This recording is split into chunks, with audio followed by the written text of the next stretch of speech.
umaga po sa inyo mga kapatid. Salamat sa Diyos at tumaling na naman ang linggo. Nandito tayo ngayon upang makinig ulit ng salita ng Diyos. In fact, meron pa akong parang sabi mga hangover na pwedeng tawagin last Sunday. Matatandaan nyo, last Sunday ang preaching is about si Paul preaching the unknown God. Natatandaan po yan. So ito ay malaking encouragement. Hindi kan siguro para sa mga preachers, kundi para sa lahat na we have to preach the Word of God regardless of the outcome. So matatandaan natin, meron tatlong response ng mga tao doon sa pag-preach. Ano ang tatlong yan? Kalimutan lang. Tumaan ko eh. Ang una, yung iba nagmamak, namumutya. Yung pangalawa naman, nagdidiling. Yung as if akala nila, hawak nila ang oras ng tao, saka nila ako makikinig ng Word of God. May time pa naman eh. At meron din naman naliligtas, which is Panginoon. Now, isa itong mga hamon para sa ating mga kapatid, lalo na kapag minsan may pagkatakot mag-preach, pagkatakot mag-share, na talagang kailangan natin mag-share regardless of the outcome. Now, isa sa pinaka na-receive ko na respond is yung unjust daw natin para parang si Hitler. So ito pang pamamagya. Bakit? Parang si Hitler. Dahil kasi unjust pala natin, parang ginagawa tayong robot o sunod-sunuran. Dahil kasi hindi pala tayo pwedeng makahindi kung gusto niya. So kung gusto niya tayong iligtas, hindi tayo makakahindi. Kapag may nangyari, sinasabi natin, will of God yan, will of God. So wala tayong sariling free will. So ito yung binabato sa atin. Ito ang paniniwala ng mga ito, yung mga free will camp, na ginawa na ng Diyos ang lahat tungo sa kaligtasan. So lahat na ilatag niya na yan. Ngayon, nasa tao na. Nasa tao na ngayon ang decision kung ipe-permit ko siya, kung magkakaroon ako ng permission na tanggapin ko ang Diyos. Nagawa niya na lahat eh. Kung hindi pa ako ready ngayon, magiging ready ako next time. At isa pang hindi kayang tanggapin ng free will camp, ay ang biblical truth na ang Diyos naghirang na po tungo sa kaligtasan before the foundation of the world. So madami pong hindi nakakatanggap dyan. Pero napakarami pong biblical verses na nagpapatunay tungkol dito. Ang isang gusto kong ibigyan emphasis is in Revelation chapter 17. Bagamat dadaanan ng natin po panandalian. Revelation chapter 17 verse 8.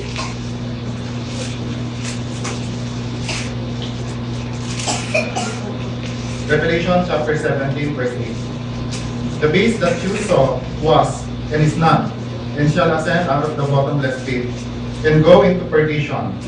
And they that dwell on the earth shall wander, whose names were not written in the book of life from the foundation of the world, when they behold the beast that was not, and is not, and yet is.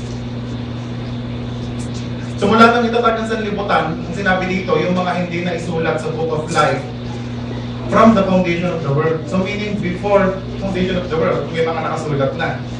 May mga naipili na. At madami pa pong Bible verses na nagpapatibay tungkol dyan.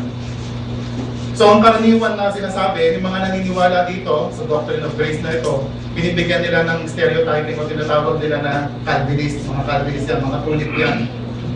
Now hindi natin i-discuss yung tulip ngayon dahil hindi po yung paksa natin. Ngunit nais ko pong i-address, mga robot nga ba ang naniniwala sa doctrine of grace? Ang mga sinasabi ng Biblia tungkol, ano ang mga sinasabi ng Biblia tungkol dito? At sino ba talaga ang free? Ang may free will, ang mga believers ba o unbelievers? Bago po tayo lumako dyan, manalangin po muna tayo. Panginoon, maraming salamat na po. Tunay nga po yung meron kaming kapahingahan sa iyong mga salita. Nawa Panginoon, ngayong araw nito, ikausapin po kami, hindi lamang ngayong umaga, kundi po maghapon.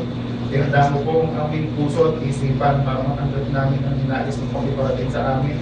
Nawa ay pakonflict po ang lahat sa two-edged sword ng Panginoon, the Word of God. At nawa Panginoon, ang lahat ng may tenga ay makinig sa inyo, tanggalin ang mga distraction sa paligid. At tulungan mo po ang inyong lingkod na maibahagi itong nitrenuhan dahil napakahina po ng inyong lingkod. Nawa Panginoon, kayo po ang mataas sa pangalan ni Jesus. Amen. Ating pong paksa po ngayon ay pinamagatan kong ang tunay na katayuan o kalagayan ng hindi mananampalataya. ang tunay na katayuan o kalagayan ng hindi mananampalataya. Una-una, first point, they are spiritually dead. They are spiritually dead. Lagi na natin naririnig to eh. Lagi na natin naririnig na spiritual dead ang mga hindi mananampalataya, spiritually dead. So, ano nga po ba ang meaning ng spiritually dead? Para maintindihan po natin, balikan po natin ang nangyari kay Jesucristo sa Colossians chapter 2.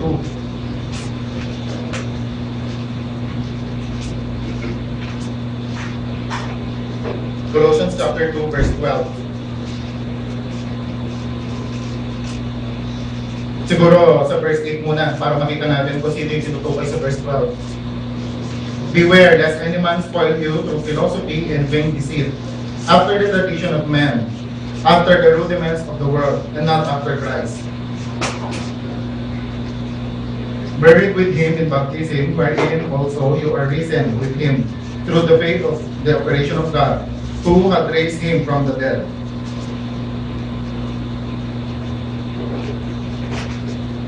Now dito pa sa passage na ito, makikita natin na ang Panginoong Jesucristo ay namatay physically.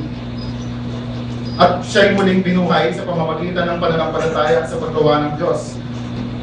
Ang ginamit po na word dyan, dead, doon sa verse 12, who had raised him from the dead, at sa Tagalog, nang muling bumangon sa kanya sa mga patay. According to the Strong Dictionary, necros po ang ginamit na Greek, which means lifeless. Lifeless, useless, dead, corpse, ayun po ang meaning na ginamit na dead dyan. Ibig sabihin po nito, bago po muling nabuhay si Jesucristo, siya po muna ay namatay. Physically. Namatay siya physically. Now, ano yung relasyon nito sa kondisyon ng unbeliever? Ituloy po natin yung Colossians sa verse 13. So sa verse 12, who had raised him from the dead, verse 13, and you, being dead in your sins and the uncircumcision of your flesh, had he quickened together with him, having forgiven you all trespasses, blotting out the handwriting of ordinances that was against us, which was contrary to us, and took it out of the way, nailing it to the cross. Sa verse 13, nakita na naman natin yung word na dead. Sa verse 12, ang physically dead po yan si Jesus Christ. Sa verse 13, same po ang description, same translation, which is necros ang ginamit. But this time, it refers to spiritually dead because of sins. Spiritually dead because of sins. Isa pa po sa Ephesians chapter 2, verse 1.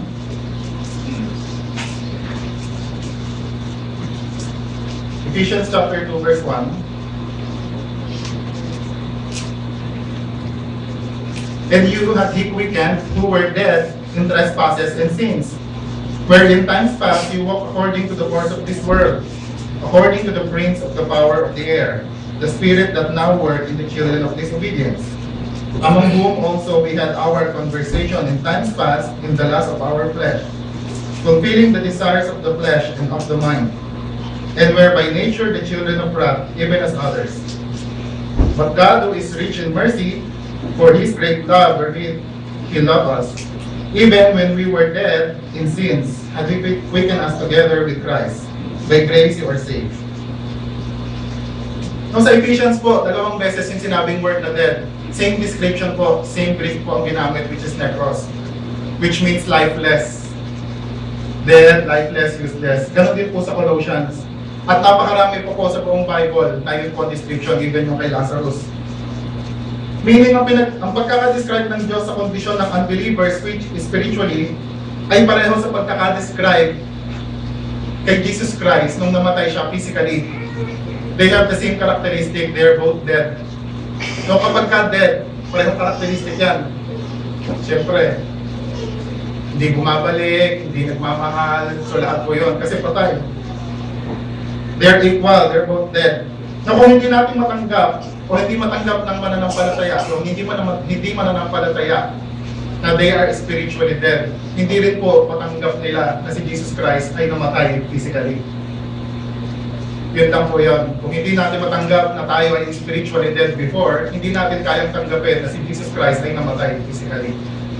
Kasi same meaning sila. Pareho sila ng pagkagamit na word. o sa pagka-describe ng physical condition of the body of Jesus at ang spiritual condition ng unbeliever. Ngayon, nakita na natin yung description. Ano ba ang ibig sabihin ng spiritually dead? Spiritually dead means that you are dead to spiritual things. Buhay ka physically, but you are separated from God. So buhay ka physically, but you are separated from God. And dead to spiritual things. Kapag ang tao ay patay spiritually, hindi mo maiintindihan ang spiritual things. 1 Corinthians chapter 2 verse 14.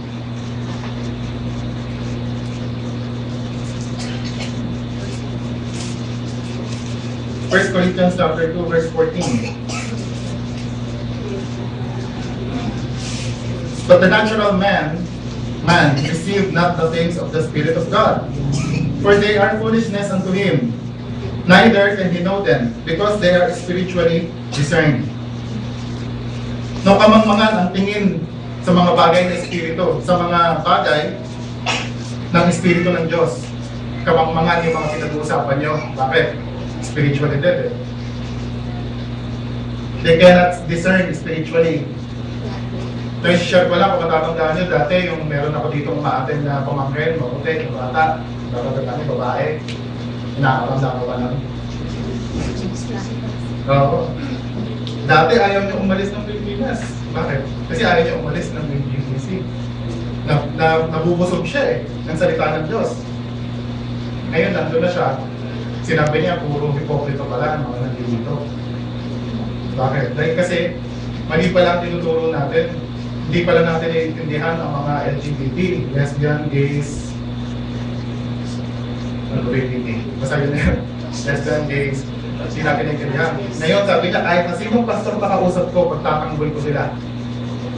Hipokrito, si Mami, hipokrito si Tito Jojo, mga katabi ko doon, si NGPC, puro mga Christian pinag-usapan, mali-mali pala, distort. Why? Spiritual death. Hindi nila pwedeng i-discern ang spiritual things. Mga patay. Ito rin po ang translation na ginamit sa pagkamatay ni Lazarus bago siya buhayin ng Panginoong Heso Kristo. Tignan po natin sa John chapter 12. John chapter 12 verse 1.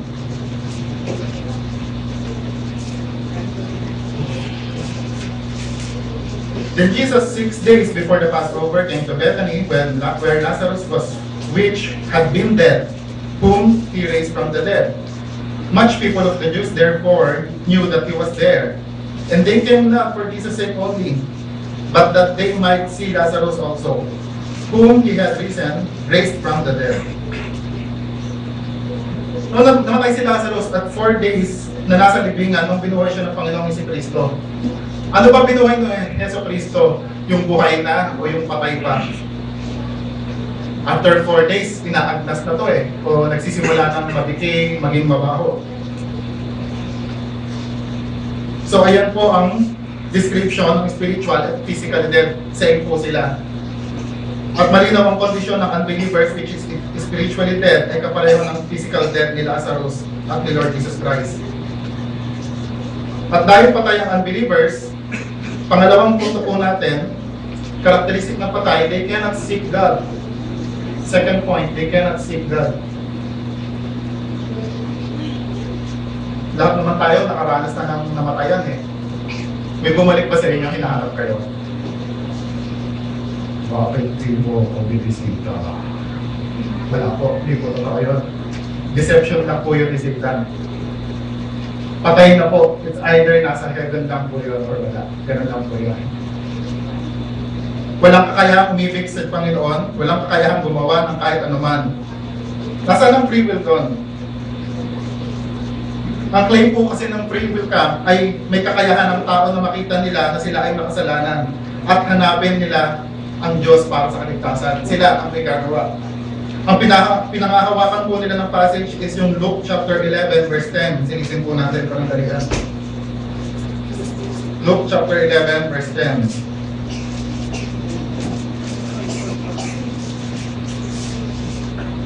For everyone that asks, receive, and he that seeks, finds. And to him that knocks, it shall be opened. No, paano mo makikita na ikaw ay makasalanan at paano mo na naisin na hanapin ng Diyos kung ikaw ay patay tulad ni Lazarus? Walang kakayahang gumawa ng anuman. Kung babalikan natin ang Ephesians chapter 2 verse 1 kanina, at kayo'y binuhay niya nang kayo'y mga patay dahil sa inyong mga pagsalamsam at mga kasalanan. So, di natin kaya buhayin ang sarili natin. Walang kaya gumawa nun. Kung meron, madami na sana gumawa. At kung ito-chop-chop natin itong Luke chapter 11, talagang pwede yung sinasabi nila. Pero ang kausap po ng Panginoon dyan, mga disciples. Mga disciples kausap niya dyan eh. Hindi unbelievers. So tignan natin kung talagang meron nang nagsisik kay God kahit na isa. Silipin po natin. Tignan natin sa Psalms chapter 14. Psalms chapter 14. Verse 1 to 3. The fool had said in his heart, there is no God, walang Diyos. They are corrupt, they have been done abominable works. There is none that do good. The Lord looked down from heaven upon the children of men to see if there were any that did understand and seek God. They are all gone aside. They are all together become filthy. There is none that do good. No, not one. Meron bang isa nung tumingin ng Diyos baba mula sa langit kung may nakita siyang isa that seek God? No, not one. Psalm chapter 53 verse 1.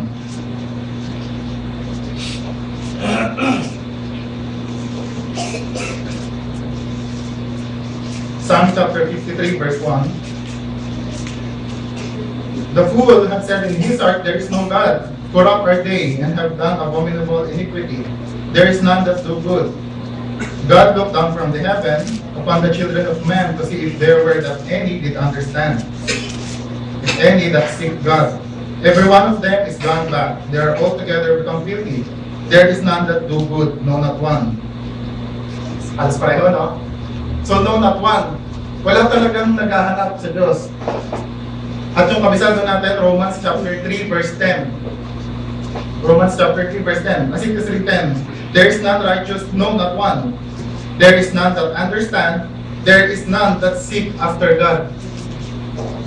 So, ang katanungan ko po, meron bang isa na naghahanap sa Diyos? So, tulad ng sinasabi ng mga free will camp, babalikan ko na lang kayo, may time pa ako, meron bang isa? Wala akong naghahanap sa Diyos talaga. Totally. Kapag binasa natin ang mga verses na to, hindi pwede natin sabihin na ang unsaved person ay may abilidad or kakayahang maghanap sa Diyos para sa kaligtasan. Ang sinabi dito, no, not one, no one seeks after Him. Bakit? Kasi nga patay sa kasalanan, patay sa pagsalangsang. Spiritually dead person cannot seek God. Mas hahanapin pa ng mga tao ang Facebook gabi-gabi kaysa magbasa ng Word of God. There is none that seek God. No, not one. Mga patay. So hindi lamang po spiritually dead, hindi sila naghahanap o hindi maaaring maghanap sa Diyos. Third point, they cannot repent on their own. Hindi sila maaaring magsisi sa sarili nila. O ng sarili nila.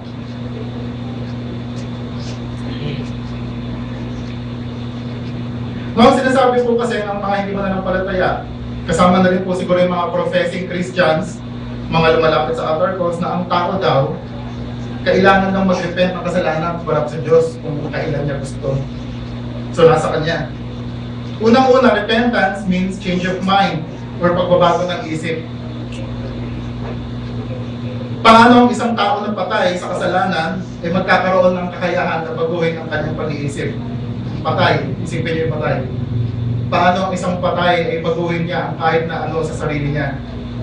Wala na pong kakayahan ng patay. Tignan po natin ang Acts chapter 17 verse 30.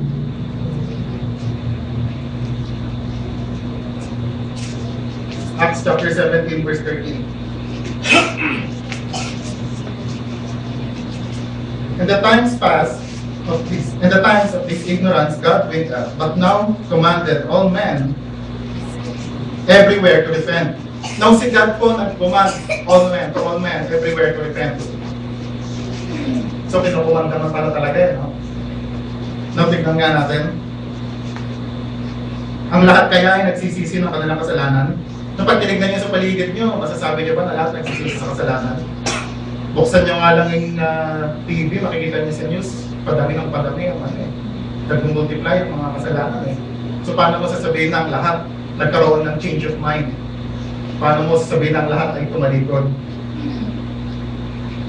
Ibig sabihin po niyan, meron po munang nangyari sa mga patay na tao bago nagsisi. So bago sila nagsisi, meron munang nangyari, meron munang ginawa ang Diyos. Tignan po natin yung 2 Timothy chapter 2. 2 Timothy chapter 2, verse 25.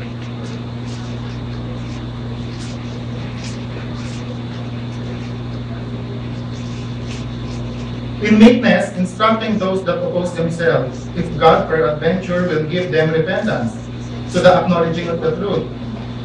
Basahin ko lang po sa Tagalog, ng sawayin, may kaamuan ng mga nagsisi sa lansang.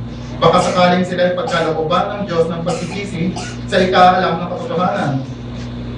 Now dito pa sa binasa natin, tinuturuan po ni Paul si Timothy na tanggihan ang mga walang kabuluhang usapan. Kasi ang walang kabuluhang usapan, nabubulo yan sa debate eh. Useless, senseless debate. At verse 24, at ang alipin ng Diyos ay hindi raw dapat nakikipagtalo, kundi maamo sa lahat, sapat na makapagturo, matiisin. Then verse 25, sawayin may kaamuan ng mga nagsisi sa lansang. Baka sakaling sila ay pagkalooban ng Diyos ng pagsisisi. Now habang ang Diyos ay nag-uutos na magsisi sa lahat ng tao, command all men to repent, ang tanging paraan lamang para makapagsisi ang tao ay kapag siya'y pagkalooban ng Diyos ng pagsisisi. Ang utos ng Diyos ay natupad sa sarili niyang gawa dahil sa walang kakayahan ang taong makarespond, ang mga patay. Walang kakayahan tao mag-respond dahil mga patay. So sa kanya rin ang galing ang pagsisisi. Kapag pinagkalooban ng Diyos ang isang tao ng pagsisisi, pinagkakalooban niya ito ng kaligtasan. So makikita natin dito na ang tao hindi kayang magsisi ng kasalanan unless ang Diyos ang mag-initiate ng salvation sa kanilang buhay para makapagsisi. Ang Diyos po ang nakakapag-initiate ng salvation. Ang taong mga patay ay walang kakayahang makarespond sa mga utos ng Diyos dahil spiritualidad niya. At ito pa natin sinasabi. Kahit ang command ni God na magsisi ay universal, He commanded all men to repent. Yung mga pinagkalooban lang ng Diyos ang makaka-respond. Yung mga pinagkalooban lang po ng Diyos, sila lang ang makaka-respond. Yung iba pwedeng mag-back, yung iba pwedeng i-delay. Pero dyan, pinagkalooban ng Diyos, makaka-respond po sila. Katulad din ito ng gospel na para sa lahat, para sa buong mundo ang gospel. But for some, it's foolishness. Preaching of the cross, for some, it's foolishness. Kapag binuksan ng Diyos ang puso ng makasalanan, marirealize ng makasalanan kung gaano siya karumi at kung paano niya na-offend ang Diyos. Merong deep sorrow of sin. At ang makasalanan ay pinagkakalooban ng repentance para sa kanyang mga kasalanan. Una, bibigyan ka ng Diyos ng bagong puso. At after that, ang pagsisisi. Ito po yung changing of mind, turning away from sins. At ito ang godly sorrow. At alam natin ang godly sorrow na uuwi po sa repentance. 2 Corinthians chapter 7, verse 10. 2 Corinthians chapter 7, verse 10. For godly sorrow work repentance to salvation, not to be repented of. But the sorrow of the world work death. Sorrow of the world, just like si Judas, kamatayan ang natutungo. But ang godly sorrow, sa repentance tumutuloy. Ang godly man cannot repent unless loobin ito ng Diyos sa kanya. So even that, Diyos po ang may bigay dahil may mga patay na ang mga tao. So ayun po, sana malinaw. Spiritually dead, hindi naghahanap sa Diyos dahil patay nga, at hindi makakapagsisi on their own unless loobin ito ng Diyos sa Kanya. And lastly, they do not have any working faith or effectual faith. Wala silang working faith or effectual faith. Ang sinasabi nila, katulad ng kanina, buksan mo lang puso mo, tanggapin mo lang siya, maniwala ka lang, magsisi ka lang. So lahat puro sa tao may gawa. Sa mga nakita natin kanina, unbelievers dead, walang kakayahang maghanap, walang kakayahang magsisi. So paano ang isang patay ay magkakaroon ng pananampalataya? So unspiritually dead, hindi makakahanap, hindi makakapagsisi, at hindi magkakaroon ng pananampalataya. Galatians chapter 5 verse 19 to 23.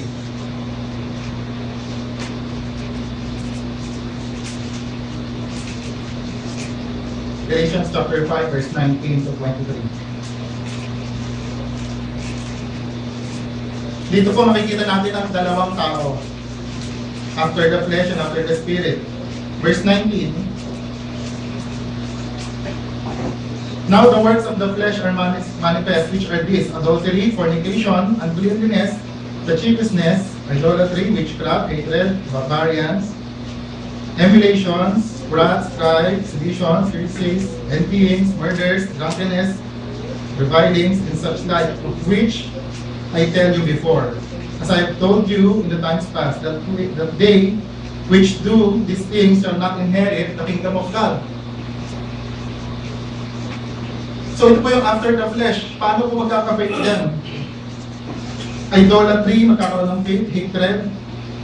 Kung ituloy po natin sa verse 22, but the fruit of the Spirit is love, joy, peace, long-sufferings, gentleness, goodness, faith, meekness, temperance. Against such there is no law. Now dito po, makikita natin na ang faith o pananampalataya ay bunga ng Espiritu. Bunga po ng Espiritu. Ganon din po ang love, joy, peace, long-suffering, etc. Ang tao na walang banal na Espiritu ay hindi magkakaroon ng bunga ng Espiritu. Ang tao na walang banal na Espiritu ay after the flesh. Nakita natin dyan, idolatry, hatred. So never po magkakaroon ng faith yun. Kung ganon, ang pananampalataya ay binibigay sa mga tao after nila ma-save at hindi before. Hindi po before. Ang fruit of the Spirit ay para sa mga nailigtas lamang. Ito po yung manifestation ng mga nailigtas. Nailigtas ka na, grabe, init ng ulo mo, wala kang temperance, nailigtas ka na, mura ka pa rin ng mura. Yung wrath nandyan, manginginom ka pa rin, envy, nailigtas ka na. Hindi po pwede yun. Kasi wala pong fruit of the Spirit. And by the fruit, makikilala nyo ang tunay na puno.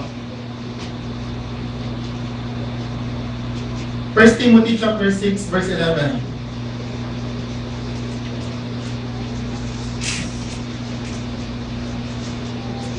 1 Timothy chapter 6, verse 11.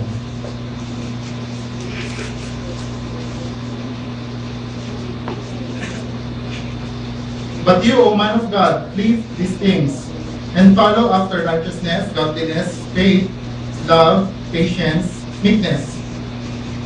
Nakita na naman natin si faith dito. Nung si Paul dito, tinuturuan niya pa rin si Timothy to flee from the sins of the world. Now, meron ng kakayahan si Timothy dito na tumanggi sa kasalanan. Bakit? Meron na siyang change of mind eh. Pinalikuran niya ng kasalanan, binago na siya. And to follow after these 6 things. At kasama sa anin na ito ang faith. Only a saved person can have faith and follow after faith. Yung sinabi dito sa word na follow after righteousness o follow after good godliness, follow after faith, means pursue. Pursue. Unbeliever person cannot pursue righteousness. An unbeliever cannot pursue godliness. And same thing, an unbeliever cannot pursue faith. Na hindi nga nilang magawang hanapin ng Diyos eh, faith pa kaya. Now sa Bible, tinuturuan po ang mga saved person to pursue faith. Ang mga saved person lang po ang may kakayahan to pursue faith. So nakita po natin dito ang unbeliever walang kakayahan mag-exercise ng kahit anong faith dahil sa spiritual na kamatayan. John chapter 6 verse 64. John chapter 6 verse 64 to 65.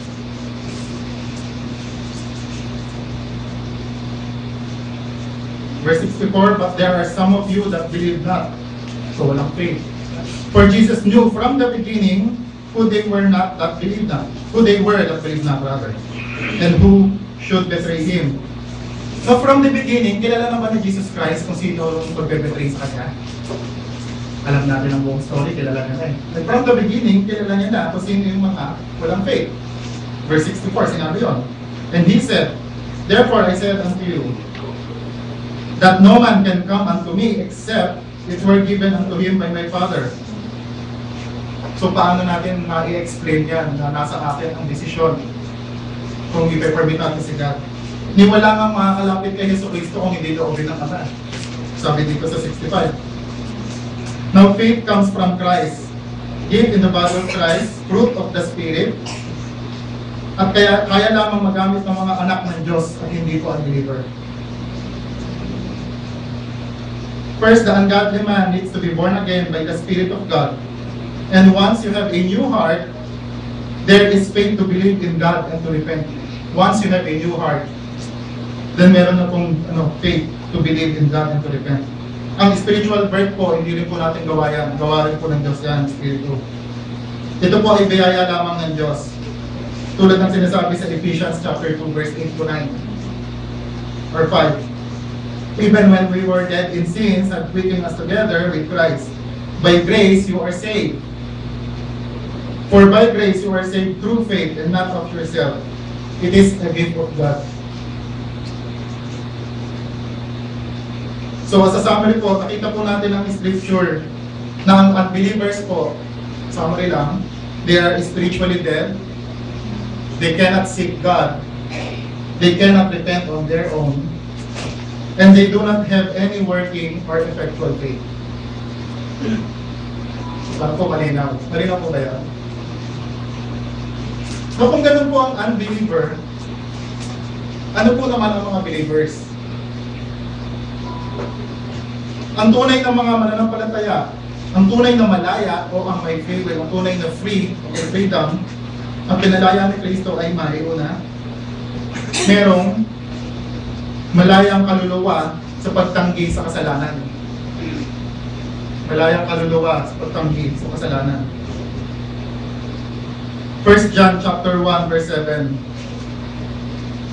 1 John chapter 1 verse 7. So tapos na po tayo sa unbelievers. Tingnan natin ang believers naman kung sino ang tunay na free. 1 John chapter 1 verse 7. But if we walk in the light, as He is in the light, we have fellowship one with another. And the blood of Jesus Christ, His Son, cleanses us from most of our sins. Ano yung sinabi diyan? All. From all sin.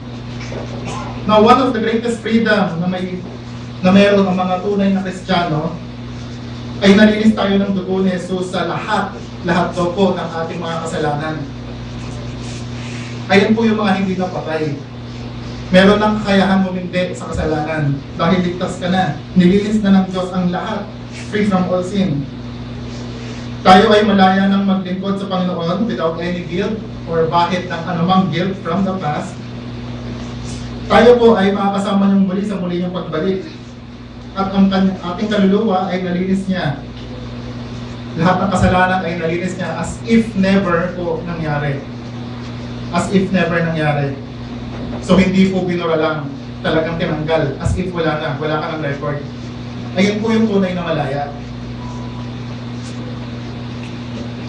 So hindi lamang po malayang tumanggi sa kasalanan, ay malayang kaluluwa sa mga kasalanan. Pangalawa, kalayaang hindi sumunod sa kasalanan. Kalayaang hindi sumunod sa kasalanan. John chapter 8 verse 36. John chapter 8, verse 36. If the Son therefore shall make you free, you shall be free indeed. So sino yung magliligtas sa atin? John 8:36. The Son, Jesus Christ. So ang mga pinalaya, the Son makes us free. You will be free indeed. Isang kalayaan ng believer ay ang abilidad to say no to sin. May lakas siya na humindi. Kasi meron siyang indwelling ng Holy Spirit na. Hindi po totoo yung meron kang Holy Spirit at the same time nandiyan si Satanas sa puso mo. At ang rason kung bakit ayaw mo pang tumanggap sa salita ng Diyos dahil kailangan mo ng ma-deliver, inner healing and deliverance. Siguro meron ko pang spirit of laziness, spirit of addiction. Hindi po totoo yun. Ang tunay na pinalaya ay meron pong indwelling ng Holy Spirit. Hindi pwedeng mabuhay si Holy Spirit at si Satanas at the same time sa puso mo.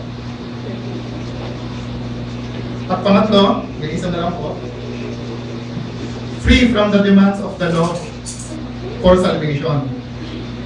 So ang tunay na malaya ay free from the demands of law for salvation. Romans chapter 3 verse 28.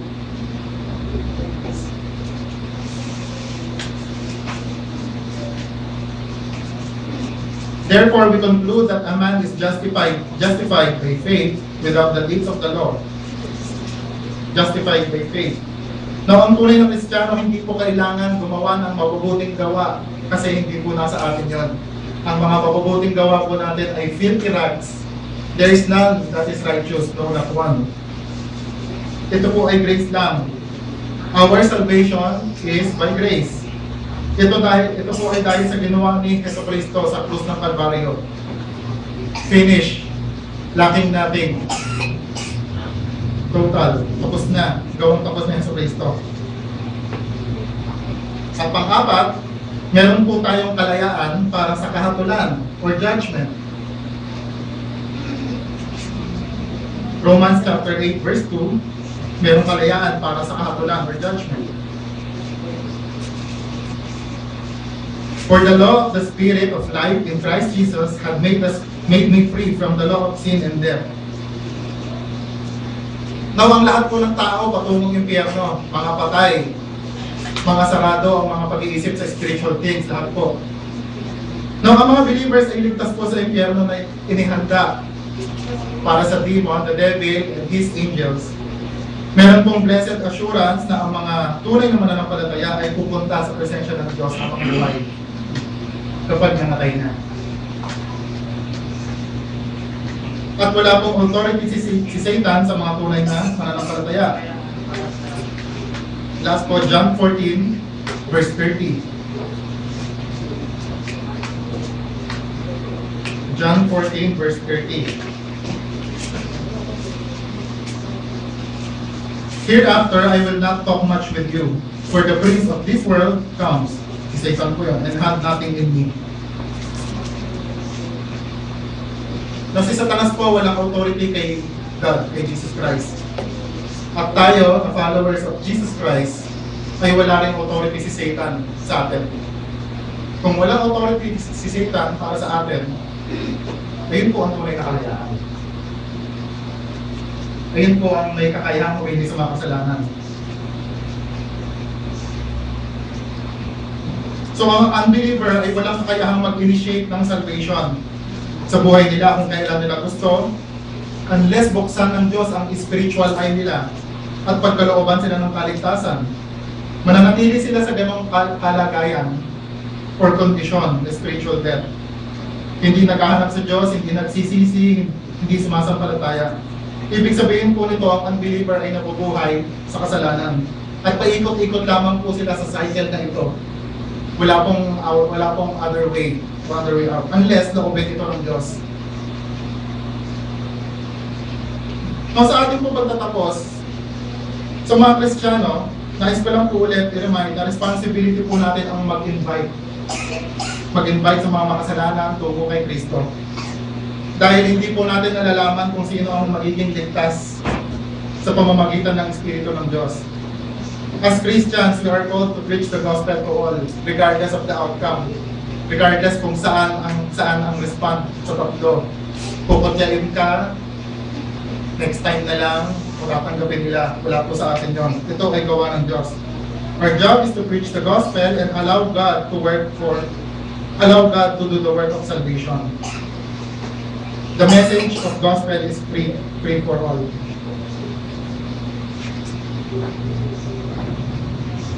Now,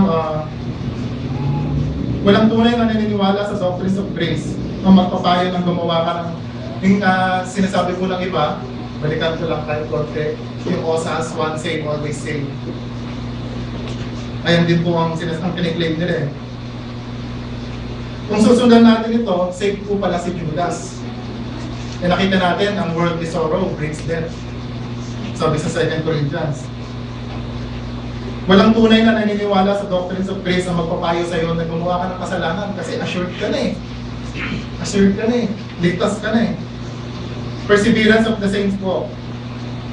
Hindi po natin sinasabi na hindi tayo nagkakasala, pero nirerespeto natin ang kaligtasan compare sa mga easy binibisin. We have to persevere.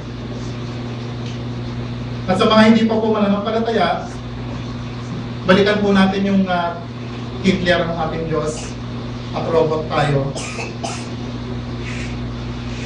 Ulitin po natin, for the preaching of the cross is to them that perish foolishness, but unto us which are saved it is the power of God.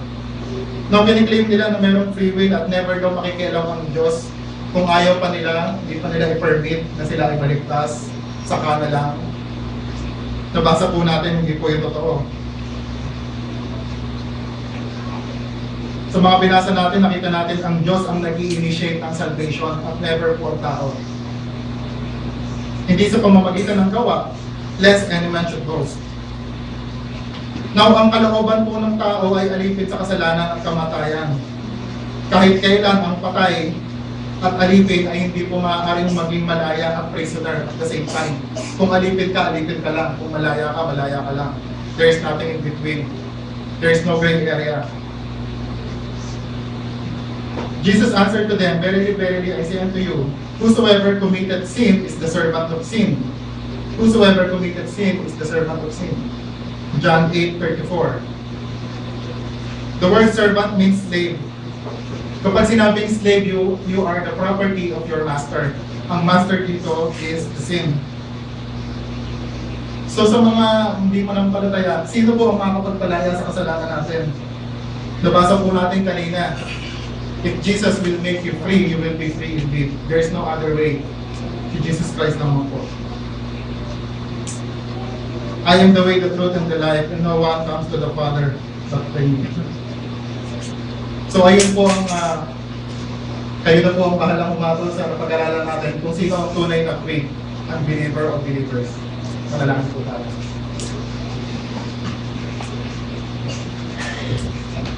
Panginoon aming Diyos, maraming salamat po sa doctrines of grace na aming pag-aralan. Nawa Panginoon, ito ay maging malinaw sa bawat isa at sa lahat ng tenga ay nakinig Panginoon.